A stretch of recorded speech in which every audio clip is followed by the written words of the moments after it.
ಪರಶುರಾಮನು ಮಹೇಂದ್ರ ಪರ್ವತಕ್ಕೆ ಹೊರಟು ಹೋದ ನಂತರ ಪ್ರಶಾಂತಾತ್ಮನಾದ ದಶರಥ ಪುತ್ರನಾದ ರಾಮ ತನ್ನಲ್ಲಿದ್ದಂತಹ ಬಾಣ ಸಹಿತವಾದ ವೈಷ್ಣವ ಧನಸ್ಸನ್ನು ಅಪ್ರಮೇಯನಾದಂತಹ ವರುಣನಿಗೆ ನಿಕ್ಷೇಪ ರೂಪವಾಗಿ ನೀಡಿದ.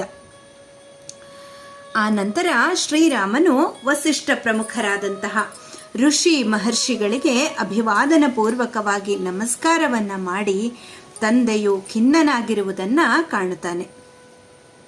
ಕಂಡು ಈ ಮಾತನ್ನ ಹೇಳ್ತಾ ಇದ್ದಾನೆ. ಜಮದಗ್ನಿಯ ಪುತ್ರನಾದ ರಾಮನು ಹೊರಟು ಹೋದ. ನಿನ್ನಿಂದ ಪರಿಪಾಲಿತವಾದ ಚತುರಂಗ ಸೇನೆಯು ಅಯೋಧ್ಯಾಭಿಮುಖವಾಗಿ ಪ್ರಯಾಣವನ್ನು ಬೆಳೆಸಲಿ ಎಂಬುದಾಗಿ. ಶ್ರೀರಾಮನ ಆ ಮಾತುಗಳನ್ನು ಕೇಳಿ ದಶರಥ ರಾಜನು ಮಹತ್ತಾದಂತಹ ಆನಂದದಿಂದ 2 ಕೈಗಳಿಂದಲೂ ಮಗನನ್ನು ಬಾಚಿ ತಬ್ಬಿಕೊಂಡು ನೆತ್ತಿಯನ್ನು ಪ್ರೇಮ ಪುರಸ್ಸರವಾಗಿ ಆಘ್ರಾಣಿಸಿದ. ಪರಶುರಾಮನು ಹೊರಟು ಹೋದ ಎಂಬಂತಹ ವಾರ್ತೆಯನ್ನ ಮಗನ ಮುಖಾರವಿಂದದಿಂದ ಕೇಳಿದ ತಕ್ಷಣವೇ ದಶರಥನ ಶರೀರವು ಆನಂದದಿಂದ ಪುಲಕಿತವಾಗಿ ಬಿಟ್ಟಿತು. ತಾನು ಮತ್ತು ತನ್ನ ಮಗನು ಪುನರ್ಜನ್ಮವನ್ನೇ ಪಡೆದುದಾಗಿ ದಶರಥನು ಭಾವಿಸಿ ಪ್ರಯಾಣವನ್ನು ಮುಂದುವರಿಸುವಂತೆ ಚತುರಂಗ ಬಲಕ್ಕೆ ಆಜ್ಞೆಯನ್ನು ನೀಡಿದ. ಚತುರಂಗ ಬಲ ಸಮೇತನಾದ ದಶರಥನು ಶೀಘ್ರವಾಗಿ ಅಯೋಧ್ಯ ನಗರಿಯನ್ನು ಸೇರಿದನು. ಅಯೋಧ್ಯೆಯು ತಳಿರು ತೋರಣಗಳಿಂದಲೂ ಧ್ವಜ ಪತಾಕೆಗಳಿಂದಲೂ ಅಲಂಕೃತವಾಗಿತ್ತು. ನಾನಾ ವಿಧವಾದ ಜಯಘೋಷಗಳಿಂದ ತುಂಬಿತ್ತು. ದಶರಥನು ಮಕ್ಕಳೊಡನೆ ಬರುತ್ತಿರುವನು ಎಂಬ ಸುದ್ದಿಯನ್ನು ಕೇಳಿದ ತಕ್ಷಣವೇ ಪಟ್ಟಣಿಗರು ಸಡಗರದಿಂದ ಹರ್ಷೋದ್ಗಾರವನ್ನು ಮಾಡುತ್ತಾರೆ. ರಾಜಬೀದಿಗಳಲ್ಲಿ ಧೂಳು ಏಳದ ರೀತಿಯಲ್ಲಿ ನೀರನ್ನು ಚಿಮುಕಿಸಿದರು. ರಾಜಮಾರ್ಗದುದ್ದಕ್ಕೂ ನಯನ ಮನೋಹರವಾದಂತಹ ಸುವಾಸನೆಯಿಂದ ಕೂಡಿದ ಹೂಗಳನ್ನು ಎರಚಿದರು. ರಾಜನನ್ನು ಮತ್ತು ರಾಜಕುಮಾರರನ್ನು ಎದುರುಗೊಳ್ಳಲು ಮಂಗಳಾಶಾಸನ ಮಾಡುತ್ತಾ ಪುಷ್ಪಮಾಲಿಕೆಗಳನ್ನು ಹಿಡಿದು ವಿಕಸಿತ ಮುಖಾರವಿಂದಗಳಿಂದ ರಾಜನ ಆಗಮನವನ್ನು ನಿರೀಕ್ಷಿಸುತ್ತಿದ್ದ ಪಟ್ಟಣಿಗರಿಂದ ರಾಜಮಾರ್ಗವು ತುಂಬಿ ಹೋಗಿಬಿಟ್ಟಿತು. ಹೀಗೆ ಸಂಭ್ರಮದಲ್ಲಿ ಇದ್ದ ಅಯೋಧ್ಯ ನಗರಿಯನ್ನು ದಶರಥ ರಾಜನು ಪರಿವಾರ ಸಮೇತನಾಗಿ ಪ್ರವೇಶಿಸಿದ. ನಗರವನ್ನು ಪ್ರವೇಶಿಸಿದ ತಕ್ಷಣವೇ ಬ್ರಾಹ್ಮಣ ಪುರಸ್ಸರರಾದ ಪ್ರಜೆಗಳು ರಾಜನಿಗೂ ರಾಜಕುಮಾರರಿಗೂ ಪುಷ್ಪಹಾರಗಳನ್ನು ಹಾಕಿ ಆದರದಿಂದ ಸ್ವಾಗತಿಸಿದರು. ಶ್ರೀಮಂತನಾದ ದಶರಥನು ಶ್ರೀಮಂತರಾದಂತಹ ತನ್ನ ಮಕ್ಕಳಿಂದ ಅನುಸೃತನಾಗಿ ಹಿಮವತ್ ಪರ್ವತ ಸದೃಶವಾದ ಅತ್ಯುನ್ನತವಾಗಿಯೂ ವಿಶಾಲವಾಗಿಯೂ ಇದ್ದ ಅರಮನೆಯನ್ನು ಸೇರಿದ. ಮಿಥಿಲೆಯಿಂದ ಆಗಮಿಸಿದ ದಶರಥನನ್ನು ಮತ್ತು ಅವನ ಪರಿವಾರದವರನ್ನು ಅರಮನೆಯ ಪರಿವಾರದವರು ವಿಷಯ ಭೋಗ ಸಾಮಗ್ರಿಗಳಿಂದ ಯಥಾಯೋಗ್ಯವಾಗಿ ಸತ್ಕಾರವನ್ನು ಮಾಡುತ್ತಾರೆ. ಅದರಿಂದ ದಶರಥನು ಆನಂದಭರಿತನಾದ. ರಾಜಮಹಿಷಿಯರಾದಂತಹ ಕೌಸಲ್ಯ, ಸುಮಿತ್ರ, ಕೈಕೇಯಿಯರು ಮತ್ತು ರಾಜನ ಅಂತಃಪುರದಲ್ಲಿದ್ದಂತಹ ಇತರ ರಾಜಮಹಿಳೆಯರು ನೂತನ ವಧುಗಳಾದ ಸೀತಾ, ಊರ್ಮಿಳಾ, ಮಾಂಡವಿ, ಶ್ರುತಕೀರ್ತಿಯರನ್ನು ಮನೆ ತುಂಬಿಸಿಕೊಳ್ಳುವಂತಹ ಮಂಗಳ ಕಾರ್ಯಕ್ಕೆ ಸಿದ್ಧತೆಯನ್ನು ಮಾಡಿಕೊಂಡರು. ಸಂಪ್ರದಾಯಾನುಸಾರವಾದಂತಹ ಮಂಗಳ ಕಾರ್ಯಗಳು ಮುಗಿದ ನಂತರ ದಶರಥನ ಪತ್ನಿಯರು ಮಹಾಭಾಗಳಾದ ಸೀತಾದೇವಿಗೂ, ಯಶಸ್ವಿನಿಯಾದಂತಹ ಊರ್ಮಿಳೆಗೂ ಮತ್ತು ಕುಶಧ್ವಜನ ಮಕ್ಕಳಾದ ಭರತ ಶತ್ರುಘ್ನರ ಪತ್ನಿಯರಾದ ಮಾಂಡವಿ, ಶ್ರುತಕೀರ್ತಿಯರಿಗೂ ಕುಂಕುಮವನ್ನು ನೀಡಿ ಆರತಿ ಮಾಡಿ ಮನೆ ತುಂಬಿಸಿಕೊಂಡರು. ಸ್ವಸ್ತಿ ವಾಚನಗಳಿಂದಲೂ ಗೃಹ ಪ್ರವೇಶ ಹೋಮದಿಂದಲೂ ಸುಶೋಭಿತರಾದ ಪಟ್ಟ ವಸ್ತ್ರಗಳನ್ನು ಧರಿಸಿದ್ದ 4 ರಾಜಕುಮಾರಿಯರು ದೇವಮಂದಿರಕ್ಕೆ ಹೋಗಿ ಗೃಹ ದೇವತೆಗಳನ್ನು ಗಂಧ ಪುಷ್ಪಾದಿಗಳಿಂದ ಪೂಜಿಸುತ್ತಾರೆ.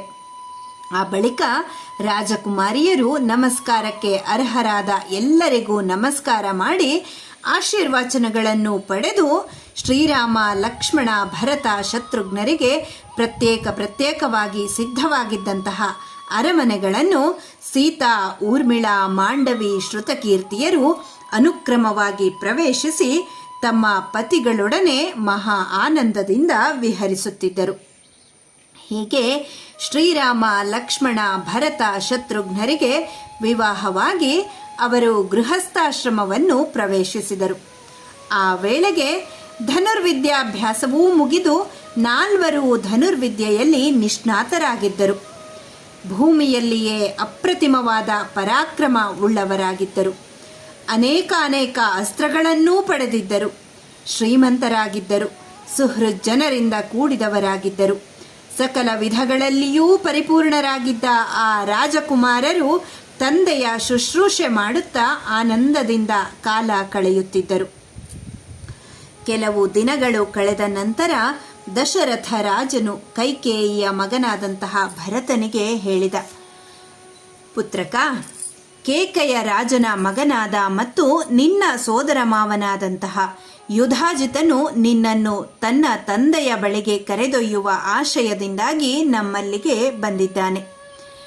ತಂದೆಯಾದ ದಶರಥನ ಮಾತುಗಳನ್ನು ಕೇಳಿ ಭರತನು ಶತ್ರುಘ್ನನೊಡನೆ ತನ್ನ ತಾತನ ಮನೆಗೆ ಪ್ರಯಾಣ ಮಾಡಲು ನಿಶ್ಚಯಿಸಿದ. ತಂದೆಯಾದ ದಶರಥನನ್ನು, ಸರ್ವ ಸುಖದಾಯಕನಾದ ಶ್ರೀರಾಮನನ್ನು, ತಾಯಿಯರಾದಂತಹ ಕೌಸಲ್ಯ, ಸುಮಿತ್ರ, ಕೈಕೇಯಿ ಇವರುಗಳನ್ನು ಕೇಳಿ ಅವರ ಅನುಮತಿಯನ್ನು ಪಡೆದು ಶತ್ರುಘ್ನನೊಡಗೂಡಿ ಪ್ರಯಾಣ ಮಾಡಿದನು. ಭರತನ ಸೋದರ ಮಾವನಾದ ಯುಧಾಜಿತನು ತನ್ನ ಮನೋಭೀಷ್ಟದಂತೆ ಭರತ ಶತ್ರುಘ್ನರನ್ನು ಕರೆದುಕೊಂಡು ಪರಮ ಸಂತುಷ್ಟನಾಗಿ ರಾಜಪುತ್ರರೊಡನೆ ತನ್ನ ಪಟ್ಟಣವನ್ನು ಸೇರಿದನು. ಮೊಮ್ಮಗನನ್ನು ಕಂಡು ಕೇಕಯ ರಾಜನೂ ಆನಂದಭರಿತನಾದನು. ಭರತ ಶತ್ರುಘ್ನರು ಕೇಕಯ ರಾಜ್ಯಕ್ಕೆ ಹೊರಟು ಹೋದ ನಂತರ ರಾಮ ಲಕ್ಷ್ಮಣರು ದೇವ ಸದೃಶನಾದ ತಂದೆಯನ್ನು ಕಾಲಕಾಲಗಳಲ್ಲಿ ಶುಶ್ರೂಷೆ ಮಾಡುತ್ತಿದ್ದರು. ತಂದೆಯ ಆಜ್ಞಾನುಸಾರವಾಗಿ ಸರ್ವರಿಗೂ ಪ್ರಿಯವಾಗಿಯೂ ಮತ್ತು ಹಿತವಾಗಿಯೂ ಇರುವಂತೆ ಪೌರಾಡಳಿತದ ಕಾರ್ಯಗಳನ್ನು ಧರ್ಮಾತ್ಮನಾದಂತಹ ರಾಮನು ನಿರ್ವಹಿಸುತ್ತಿದ್ದನು. ಶ್ರುತಿ ಸ್ಮೃತಿಗಳಿಂದಲೂ ನೀತಿಶಾಸ್ತ್ರದಿಂದಲೂ ನಿಯಂತ್ರಿತನಾಗಿದ್ದಂತಹ ಶ್ರೀರಾಮನು ತನ್ನ ತಾಯಂದಿರಿಗೆ ಮಾಡಬೇಕಾದ ಶುಶ್ರೂಷೆಯನ್ನು ಸಕಾಲದಲ್ಲಿ ಅವರವರ ಅಭಿಲಾಷೆಯಂತೆ ನಿರ್ವಹಿಸುತ್ತಿದ್ದನು. ಗುರುಗಳಿಗೆ ಮಾಡಬೇಕಾದ ಗುರು ಶುಶ್ರೂಷಾ ಕಾರ್ಯವನ್ನು ಕಾಲಕಾಲದಲ್ಲಿ ಮಾಡಿ ಮುಗಿಸುತ್ತಿದ್ದ.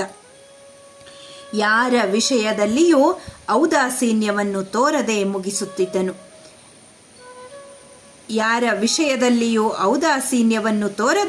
ಮಾತಾ ಪಿತೃ ಆಚಾರ್ಯರುಗಳ ಯೋಗಕ್ಷೇಮಗಳನ್ನು ವಿಚಕ್ಷಣೆಯಿಂದ ನೋಡಿಕೊಳ್ಳುತ್ತಿದ್ದ. ಈ ವಿಧವಾದಂತಹ ರಾಮನ ಸೌಶೀಲ್ಯದಿಂದಲೂ ಸದ್ವೃತ್ತಿಯಿಂದಲೂ ದಶರಥನು ಸುಪ್ರೀತನಾದ.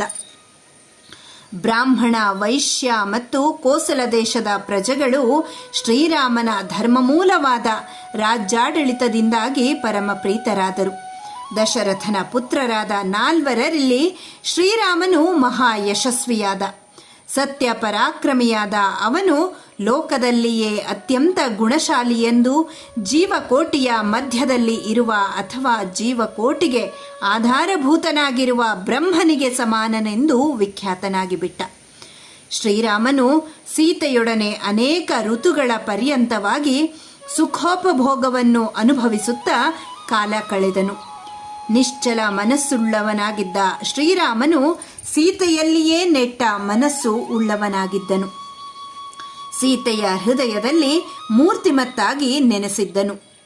ಕನ್ಯಾ ಪಿತೃವಿನಿಂದ ಧಾರೆ ಎರೆಯಲ್ಪಟ್ಟು ತನ್ನ ತಂದೆಯೂ ಸಮ್ಮತಿಸಿ ಸೀತೆಯು ತನ್ನ ಮಡದಿಯಾದ ಕಾರಣದಿಂದಾಗಿ ಶ್ರೀರಾಮನಿಗೆ ಸೀತೆಯಲ್ಲಿ ವಿಶೇಷವಾದ ಅನುರಾಗವಿತ್ತು. ಶ್ರೀರಾಮನಿಗೆ ಸೀತೆಯು ಪರಮ ಪ್ರಿಯಳಾಗಿದ್ದಳು. ಸೀತೆಗಿದ್ದ ಪಾತಿವ್ರತ್ಯಾದಿ ಗುಣಾತಿಶಯಗಳಿಂದಲೂ ಮತ್ತು ರೂಪ ಸಂಪತ್ತಿನಿಂದಲೂ ಶ್ರೀರಾಮನ ಹೃದಯದಲ್ಲಿ ಸೀತೆಯ ಮೇಲಿನ ಪ್ರೀತಿಯು ಕ್ಷಣ ಕ್ಷಣಕ್ಕೂ ವೃದ್ಧಿ ಹೊಂದುತ್ತಿತ್ತು. ಅದೇ ರೀತಿಯಲ್ಲಿ ಶ್ರೀರಾಮನ ಗುಣಾತಿಶಯದಿಂದಲೂ ಮತ್ತು ರೂಪ ಲಾವಣ್ಯಗಳಿಂದಲೂ ಸೀತೆಯ ಹೃದಯದಲ್ಲಿ ಶ್ರೀರಾಮನು ದ್ವಿಗುಣಿತವಾಗಿ ಪ್ರಕಾಶಿಸಿದ. ಶ್ರೀರಾಮನ ಹೃದಯದಲ್ಲಿ ಸೀತೆಯೂ, ಸೀತೆಯ ಹೃದಯದಲ್ಲಿ ಶ್ರೀರಾಮನು ಮೂರ್ತಿಮತ್ತಾಗಿ ನೆಲೆಸಿಬಿಟ್ಟಿದ್ದರು. ಅದರಿಂದಾಗಿ ಶ್ರೀರಾಮನು ಯಾವುದಾದರೂ ವಿಷಯವನ್ನು ಕುರಿತು ಯೋಚಿಸಿದನೆಂದರೆ ಶ್ರೀರಾಮನ ಹೃದಯದಲ್ಲಿ ವಿರಾಜಿಸುತ್ತಿದ್ದಂತಹ ಸೀತೆಗೆ ಅದು ತಿಳಿದು ಆ ಮೂಲಕವಾಗಿ ಸೀತೆಯ ಮನಸ್ಸಿಗೂ ಶ್ರೀರಾಮನ ವಿಚಾರ ಲಹರಿಯು ತಿಳಿಯುತ್ತಿತ್ತು. ಹಾಗೆಯೇ ಸೀತೆಯೂ ಕೂಡ ಯಾವುದಾದರೂ ವಿಷಯವನ್ನು ಕುರಿತು ಯೋಚಿಸಿದರೂ ಆ ತಕ್ಷಣವೇ ಸೀತೆಯ ಹೃದಯಸ್ಥನಾಗಿದ್ದಂತಹ ರಾಮಮೂರ್ತಿಗೆ ಅದು ತಿಳಿದು ಆ ಮೂಲಕವಾಗಿ ಶ್ರೀರಾಮನ ಮನಸ್ಸಿಗೆ ಸೀತೆಯ ವಿಚಾರ ಲಹರಿಯು ತಿಳಿಯುತ್ತಿತ್ತು. ದೇವತೆಗಳಿಗೆ ಸದೃಶವಾದ ರೂಪ ಲಾವಣ್ಯಗಳಿಂದ ಕೂಡಿದ್ದ ಮಹಾಲಕ್ಷ್ಮಿಗೆ ಅನುರೂಪವಾದ ರೂಪವುಳ್ಳ ಸೀತೆಯು ರಾಮನ ಹೃದಯದಲ್ಲಿ ಸರ್ವದಾ ವಿರಾಜಿಸುತ್ತಿದ್ದಳು. ರಾಜರ್ಷಿಯಾದ ದಶರಥನ ಮಗನಾದ ಶ್ರೀರಾಮಚಂದ್ರನು ತನ್ನ ಮನಸ್ಸಿನ ಇಚ್ಛೆಗೆ ಅನುಗುಣವಾಗಿ ವರ್ತಿಸುತ್ತಿದ್ದ.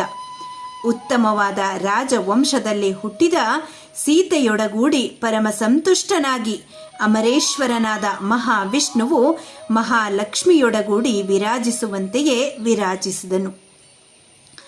ಇಲ್ಲಿಗೆ ಶ್ರೀಮದ್ ವಾಲ್ಮೀಕಿ ರಾಮಾಯಣದ ಬಾಲಕಾಂಡ ಸಮಾಪ್ತವಾಗಿದೆ. ಶ್ರೀಕೃಷ್ಣಾರ್ಪಣಮಸ್ತು.